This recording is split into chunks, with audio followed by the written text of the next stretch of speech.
ఏపీలో కూటమి ప్రభుత్వం ఏర్పడి 2 నెలలు కూడా గడవక ముందే రాజకీయం వేడెక్కుతోంది. టీడీపీ వైసీపీ మధ్య మాటల యుద్ధం మొదలైంది. అసెంబ్లీ సమావేశాల వేళ జగన్ ట్వీట్ చేస్తే దానికి టీడీపీ కౌంటర్ ఇచ్చింది.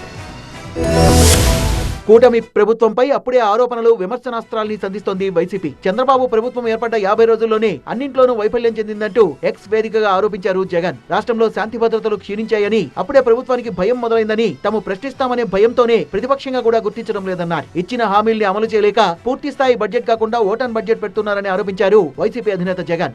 వైసీపీ ఆరోపణలకు టీడీపీ నేతలు గట్టిగానే కౌంటర్ ఇస్తున్నారు. గత ప్రభుత్వ పాలనలో జరిగిన విధ్వంసాన్ని సరిచేయడానికి చాలా సమయమే పడుతోందన్న ఎమ్మెల్యే బుచ్చయ్య చౌదరి ప్రతిపక్షం అసెంబ్లీకి వాదించాలి, నిర్మాణాత్మక సలహాలు ఇస్తే తీసుకుంటామని అన్నారు.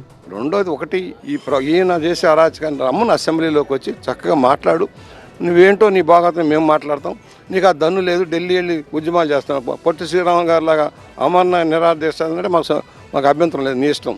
ఏం చేసావని అరాచకం అయిపోయిందట. 36 లిస్ట్ చెప్పు.